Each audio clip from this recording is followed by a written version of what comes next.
showed up at Rockhurst in 1969, did you think this was going to be some kind of a stepping stone soccer job to something much bigger? I'm going to be here 5 years and then go conquer the world somewhere else. Let me just give you the whole concept. When I came to Rockhurst, I had planned on staying 2 to 3 years and moving back to St. Louis and just staying in St. Louis. Coaching never entered my mind when I went into teaching. It really didn't. It was a byproduct. The dean of Rockhurst University was Father Weiss, and basically he made me a contract offer for teaching accounting, and I told him, I said, you're about $500 short of where I need to be to live. And so we went back and forth, and finally he said, I'll tell you what, if you become our soccer coach and help Gene Hart, I'll give you $750. So I said, okay. I said, I'm not doing anything. I don't know anybody, so I'll try it. And that's how I started with my soccer career. So what was your first salary, 1969? First salary for 1969 was $7,500 for teaching and coaching. What was it about Rockhurst that made you stay all these years? Mainly the kids and the people. Jesuits are great people to work for. They really are. You know, if you go to the Jesuits and you talk to them, and they were running the school at the time, and you talk to them about ideas and what you want to do, they'll listen to you. And if it doesn't cost too much, they'll do it, you know. And so I told them I wanted to build a program, and with Gene Hart, I mean, it was easy to do, and I love teaching. And coaching is nothing more than an extension of teaching. It's just a different place. One you teach in a classroom, one you teach on the field. So I really enjoyed both aspects of it. And I really did. I got to meet so many good people in Kansas City. I fell in love with Kansas City. Rockhurst was just a wonderful, wonderful place to meet new people, work, and has great students. I really mean. I always tell people when you go to when somebody asks for directions or something on the Rockhurst campus, the student doesn't say, oh, you got to go to that building or this building. Students say, come here, I'll take you there. And so it just was a wonderful place to work. It really was. Over 42 years there, you built quite a resume. NAIA, then NCAA Division II. 17 national tournaments in the NAIA, 10 Final Fours, runner-up 4 times, 3 of those in the 1970s, NAIA Hall of Fame in 2007. How different were the external perceptions of the program and the internal, what was actually happening? Because you made it look easy from the outside. People maybe just assumed that, well, Tony's going to win again. He does it every year. I think a lot of people felt that way externally, but two things were going against me. Not so much internally. Number one, coaches were tired of me winning, and they were trying to recruit more and more and get better teams, and the competition was really, really getting stiff. And secondarily, we were still doing many, many things on a shoestring, Dave. I mean, you know, Rockhurst didn't put a lot of money into the program. They, at the time, I think even during the 80s, I only had 2 or 3 scholarships to work with. But it was such a great academic institution, I didn't have trouble getting kids to come academically. And that's part of the reason that we were so successful, is that basically I had a lot of kids on academic scholarships, and I could then use the soccer money in a more economical way to get kids that I wanted in. So I mean, it was a combination of a couple things, you know. Rockhurst wasn't sort of just giving me more and more money. That's not the Jesuit way. It never is the Jesuit way. They want you to really, really work hard and build your program, but you've got a limited budget. But it was one of those things. Their academic reputation was so important to kids and families, and their Catholic Jesuit was very important. And that really, really helped me recruit the kids that I needed to win and keep on winning. How many times did you say no to the school of your youth, St. Louis University, where you picked up your bachelor's and your master's and your Ph.D.? You know, it's really funny. I never wanted to go back there and coach. But they called. Well, one time they did. And I never really wanted to go back. I really didn't. You know, when they were calling, and I truly mean this, Dave, but I loved Kansas City. And I'll give you another story in a second, but it was like Gene Bartow replacing John Wooden. the expectation, going to the Nationals is still nothing for St. Louis. You better win it. You better win it. And being honest, when they called the competition at the collegiate level, everybody was catching up to St. Louis University. And basically, we were still playing St. Louis at the time, and we were competing very, very well against them. And everybody was just catching up. The sport was drastically improving. It really was. So it was one of those things. There's an old saying, you can never go back home. I don't know if that was it, but I was just really happy here. I'll tell you a little anecdote.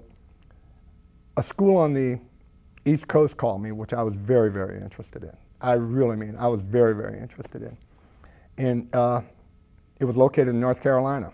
And they called me up and asked me if I would apply for a particular position there. So I said, let me call you back tomorrow. So I went home and I talked to my wife, Phyllis, and I said, Phyllis, I said, this school in North Carolina wants me to apply for this position, and I might get it. And she said, are you going to commute? From Fairway.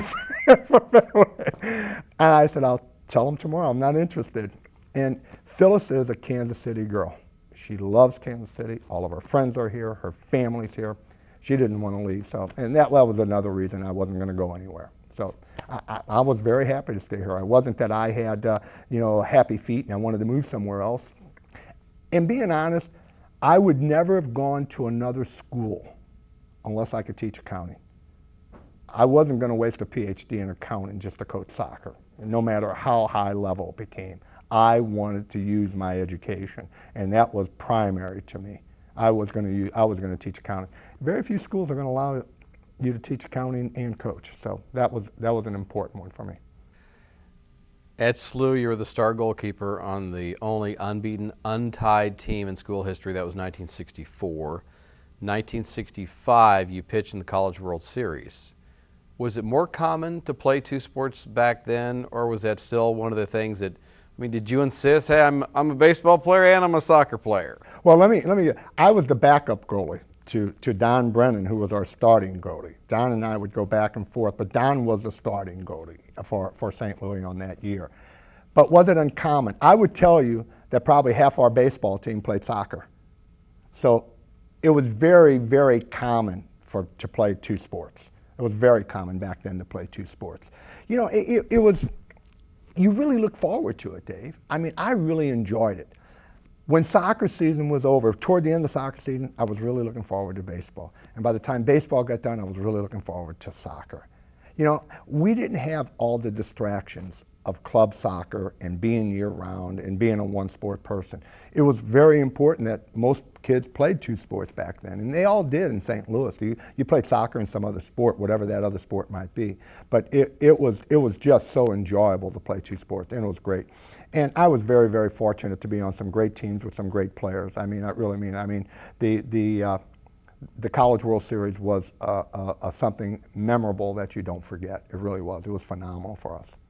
Well, the kid today is much more knowledgeable about the sport. They're much more knowledgeable about the academics. They're much more knowledgeable. And that's through our social media. They just know everything.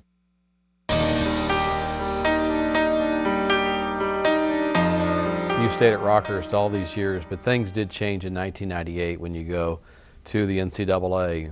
What were the unknowns that maybe you didn't expect with that change? Well, I think the unknowns, it really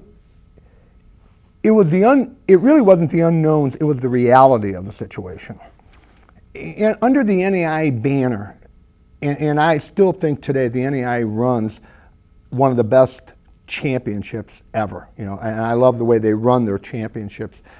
But what happened was our first season in the NAIA, I think NCAA, we went, if I'm not mistaken, we went like 14-3-2, which was really a phenomenal record, and we did a great job. But at the time, from our region, they only took 2 teams, and we didn't get to go to the playoffs.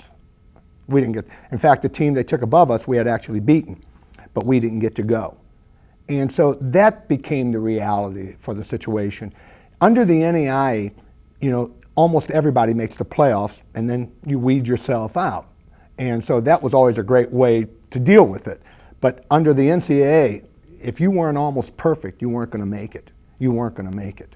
So I mean, it caused us and caused me to think about a higher level and really putting a lot more pressure on the players to play great every game. You just can't, at the early stages, it was so tough to make it. It really, really was. And that's what really bothered me more than anything. Looking back 15 years later, good thing for the school, good thing for the soccer program, the switch?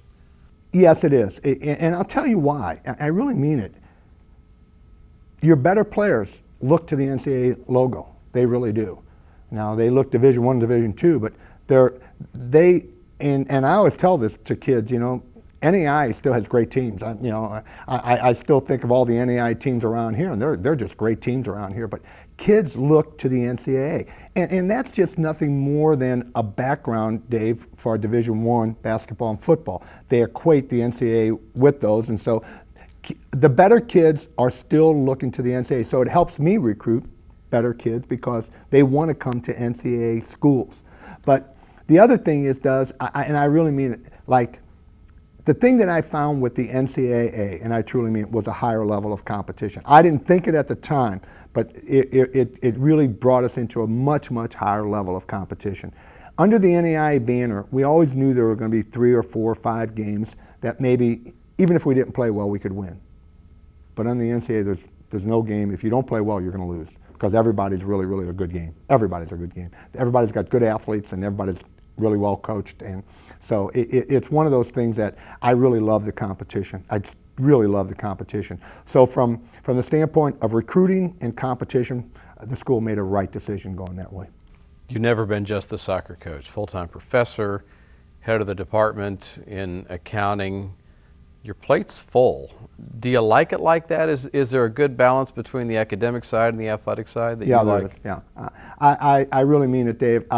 2 things I would say. I love my plate full. You know, I have my own consulting business. I do my tax practice. I do consulting for some major firms around the city. I love to be busy. I really do.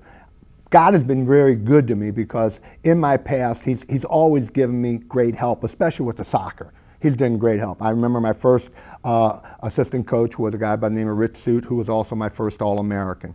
And then after Richie left to go to Boston, I got Denny Lee. Denny Lee was the coach of Bishop Miege, and he was another All-American for me. He coached with me almost 20 years. And now I think I've got the heir apparent, Giorgio Antangiramoli, working with me now, who's just a phenomenal young man, and he's come on to really help me a lot. So while it may be that it looks like I'm doing certain things, I've had great help, especially in the soccer area. Not so much on the other side, that's my problem, but basically on the soccer side, God had been giving me the right people to always help me with that. What's it like for the soccer players that are in your class? I mean, because if you're not their teacher, you say, hey, how's the accounting class? It's going great. But if they're in your class, you already know the answer to that, and they have to go to class, and they better score well, right? That's exactly right. I mean, you know, being honest, I'm probably a little bit harder on them than every other student in the classroom. And the reason is because every other student in the classroom knows that they're soccer players, and I'm also the soccer coach. So they're looking for any possible leeway that I might give them, and I'm not going to give them a break. I don't ever give them a break. I really don't. As far as attendance, grading, everything else, they've got to be there, and they've got to know the material, and they've got to do well. That's just the way it's going to be. And they know that coming in. They know that coming in. They've talked to all the other players who've had me already. You've coached in 6 decades at Rockhurst, counting that first year as an assistant in '69. When an 18-year-old shows up on campus, are they the same kids as they were back then? No, they're not. They really aren't. They come on and they're much more knowledgeable. The kid today is much more knowledgeable about the sport. They're much more knowledgeable about the academics. They're much more knowledgeable. And that's through our social media. I mean, they just know everything. The other piece of it is, you know, I would tell you, Dave, that I probably get about 25 to 30 emails a day from kids. You know, and I know that email's going out to 100 other coaches too, you know. So, I mean, social media has changed everything. I mean, it's changed everything from just email to Twitter to Facebook. All these things have changed the whole recruiting process. It really, really has. And kids are much more knowledgeable about everything in that regard, both your academics, what's going on at your school, so on and so forth, and they seem to be, while they have a mass mailing, they're sort of selective, but from a broader perspective than 20 years ago. Because 20 years ago, when a kid he was looking at 2 schools. Today, a kid's looking at 15 to 20 schools on a broad area, in a broad area. So the whole recruiting process and everything has changed, and so has the kid. The other thing is, we're 20 years ago, 15 years ago, we were still recruiting kids who always played 2 sports. I don't ever get a kid hardly playing 2 sports anymore. They play 1 sport all year long, and they've played it for a long time. They really have. How different are soccer parents from now to 1969? Soccer parents today take a much more active role. They really do. At least they try to. They try to do it. I hear it from the high school level. I hear it from the club level. At the college level, I don't get that much interference from parents. And basically, it's one of those things. If a parent wants to come in and see me, I allow a parent to come in and see me once, and that's it. And after that, everything else will take place between me and the player, and that's it. But I think at a certain point in time, when a college kid comes onto our campus, and he's 18, 19-year-old, he's a young man, and what has to be said between the coach and the player. But if the parent wants to come in once to talk, I'll be glad to talk to him. But after that, no more. Yeah, I got to be honest with you. I truly mean it, and I don't know why, but I don't feel like I've done anything extraordinary. I really don't. When you're a friend to somebody, you do things that are natural.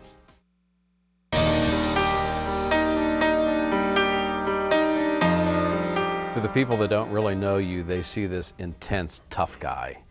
For the people that do know you, see this intense, tough guy who's loving and very caring and would do anything for one of his players.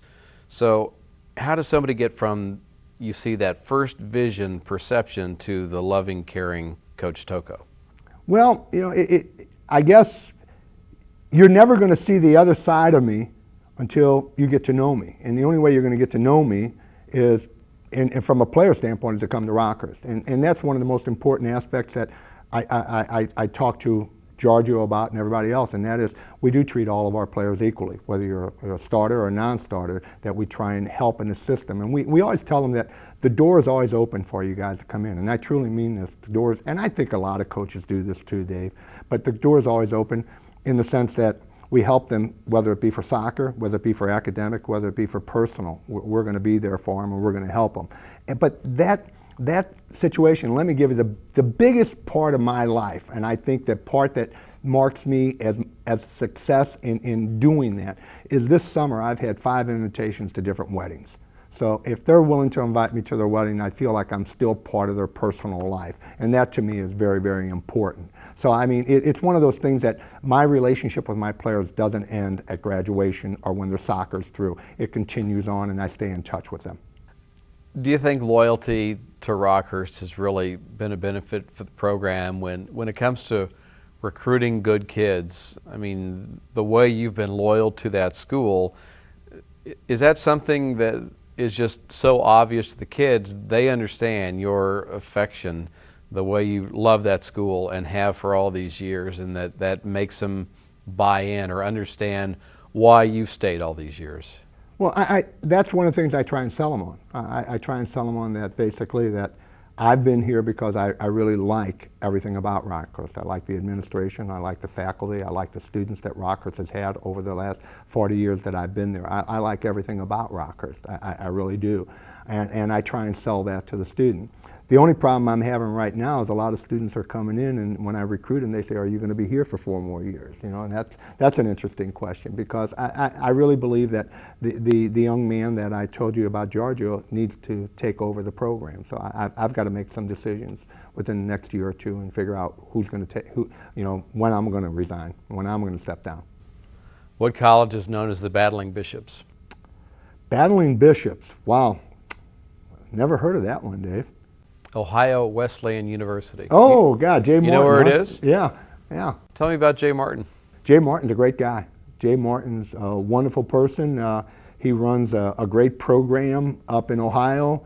North of Columbus. Yeah, and I think he's won 3 or 4 national championships up Two. there. 2 national championships up there.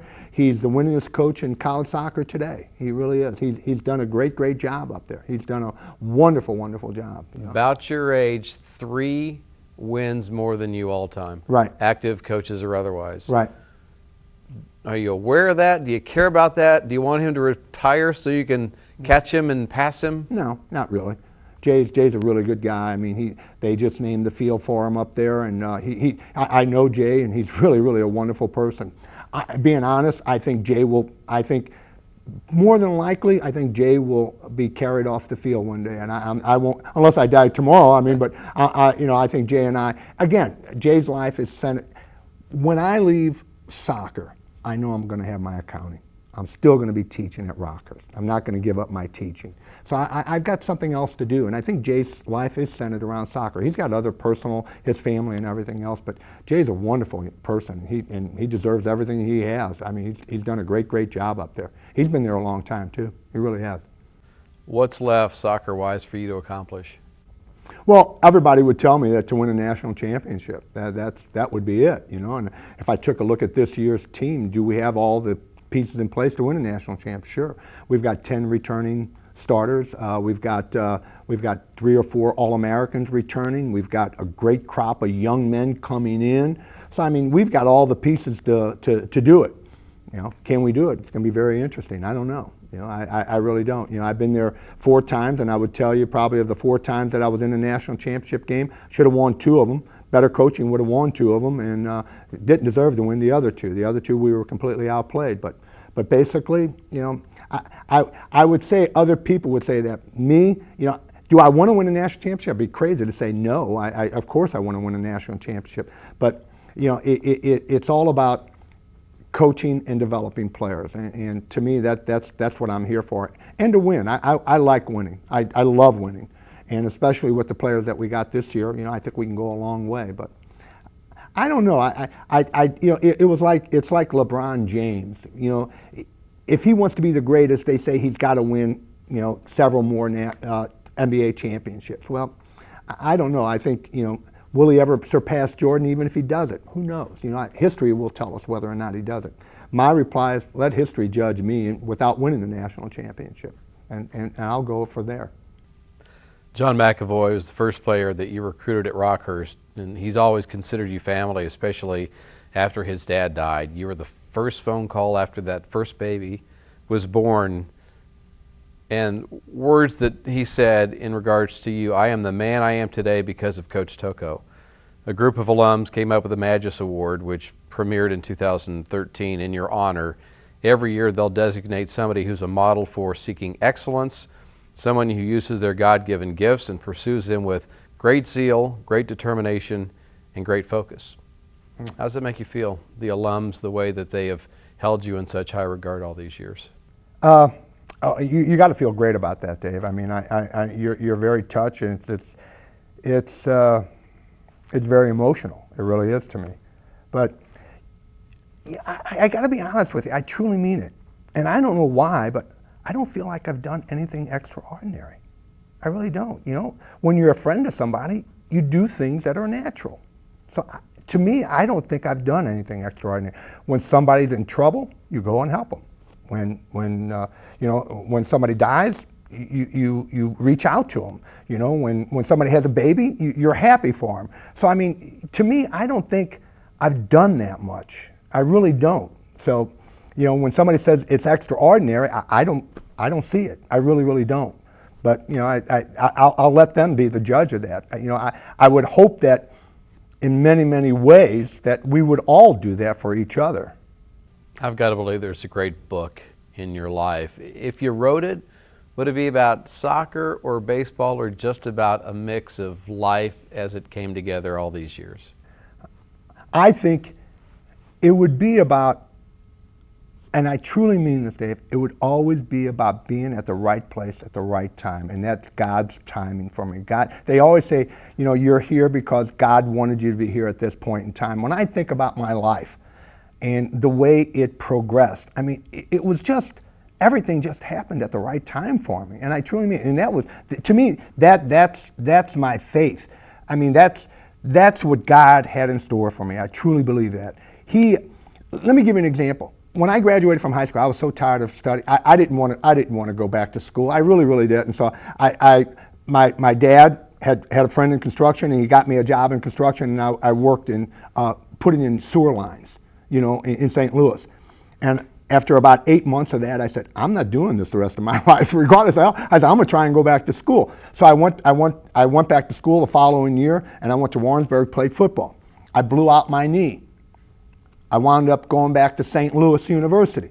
And all of a sudden, at the right time, at the right place, I was at St. Louis University to win and be the only undefeated and untied national championship, be the only team to play for, in the College World Series. It's a matter of timing. If I'd have gone a year earlier and gone to college that year earlier, nothing that probably would have happened. I would have never been on any of those things. So I was just really, really fortunate for everything that ever happened to me. The job at Rockhurst, it just so happened, Rockhurst, when I was graduating with my master's degree at St. Louis University, one of their professors was retiring. Jim LePage, who was the chairman of the business division at that time, was coming into St. Louis taking courses at St. Louis University. Talked to my mentor, Dr. Charles Wooler, said, we're looking for an accounting person. Dr. Wooler recommended me, and I got the job. It's all about timing. Who's to say? That summer that I went to Rockhurst, the soccer coach had decided to leave in June, so the soccer job was open. I mean, it's all a matter of just being at the right place at the right time, and God saying, okay, you're going to be here, you're going to be here, you're going to be here, and things have just worked out fabulous for me, phenomenal. Glad you've been here. Thanks for the conversation. Well, thank you, Dave. It's been a pleasure.